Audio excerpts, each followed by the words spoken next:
Views ng Eat Bulaga bahagyang bumaba?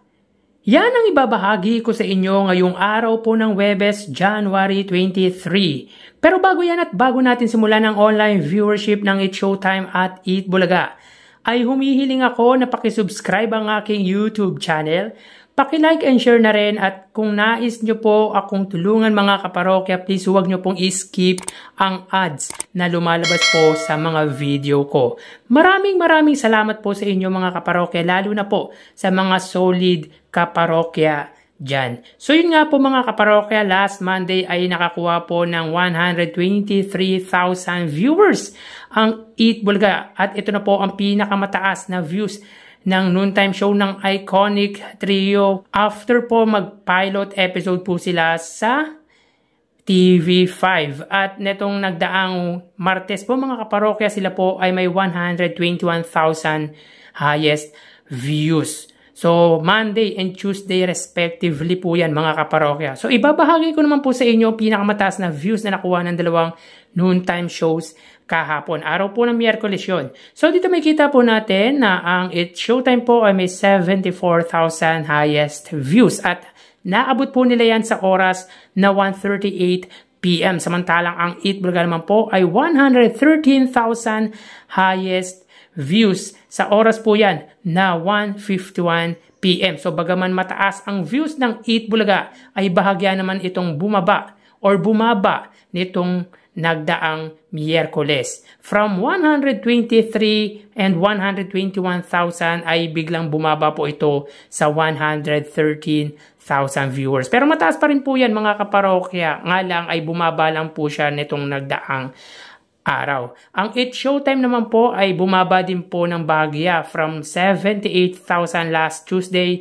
ay naging 74,000 netong kahapon. So punta naman po tayo sa pa-premyo nila. So in today's episode mga kaparokya, from Monday to Tuesday, they got a total of 400,000 pesos.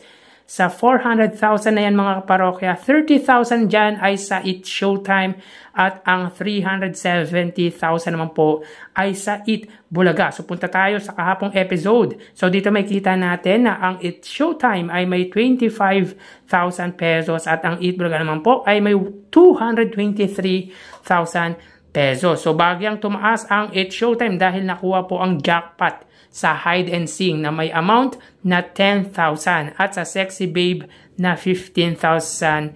Samantalang ang Eat Bulaga naman po 15,000 sa pera fee, 8,000 sa Mr. 2025, 85,000 sa sugod bahay, 85,000 sa Gimme 5, at 15,000 naman po sa The Clones. So that day po ay meron po silang total of 248,000 pesos, meaning in 3 days episode sila po ay may 648,000 pesos, kung saan ang 55,000 dyan ay sa It's Showtime, at ang 593,000 naman po ay sa Eat Bulaga. So again, 55,000 po dyan ay sa It's Showtime, at ang 593,000 ay sa Eat Bulaga. So yan po ang prizes given at highest views na nakuha po ng dalawang noontime shows kahapon. So tara ating alamin ang online viewership ng dalawang bigating noontime shows. Para sa Eat Bulaga, under TVJ Facebook page na may 2.8 million followers, at sa It's Showtime naman po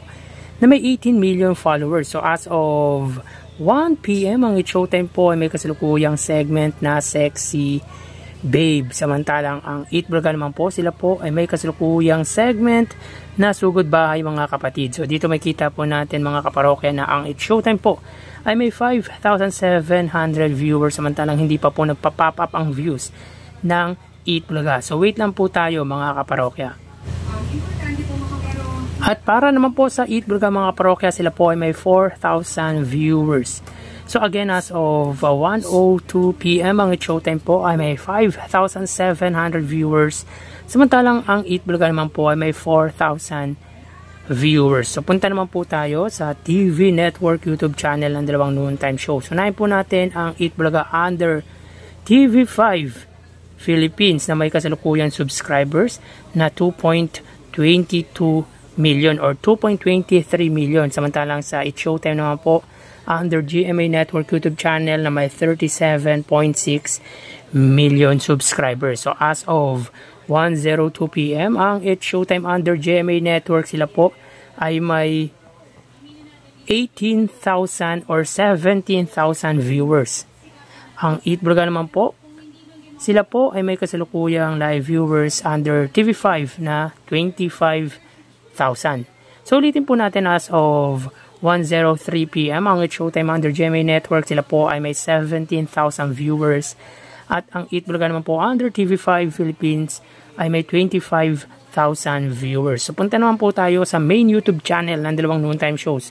Unahin natin ang It's Showtime under ABS-CBN It's Showtime na may 2.5 million subscribers, at sa Eat Bulaga naman po under Eat Bulaga TVJ YouTube channel na may 1.26 million subscribers. So sa oras na 1:03 PM ang It's Showtime, sila po ay may 71,000 viewers.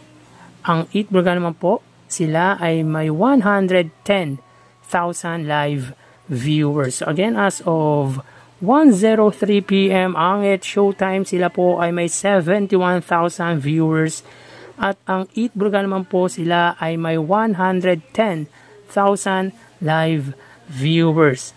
So bali ang total na nakuha ng dalawang noontime shows ay ang total na nakuha po ng It's Showtime ay 93,000 viewers, at ang Eat Bulaga naman po ay 139,000 live viewers. So again mga kaparokya, ang It's Showtime ay may 93,000 total viewers, at ang Eat Bulaga ay 139,000 total live viewers. So yan po lumalabas sa kanilang online viewership. Magbabalik pa po tayo mamaya mga kaparokya. Magpapaalam po muna pansamantala. Magsiingat po tayo. Thank you and God bless.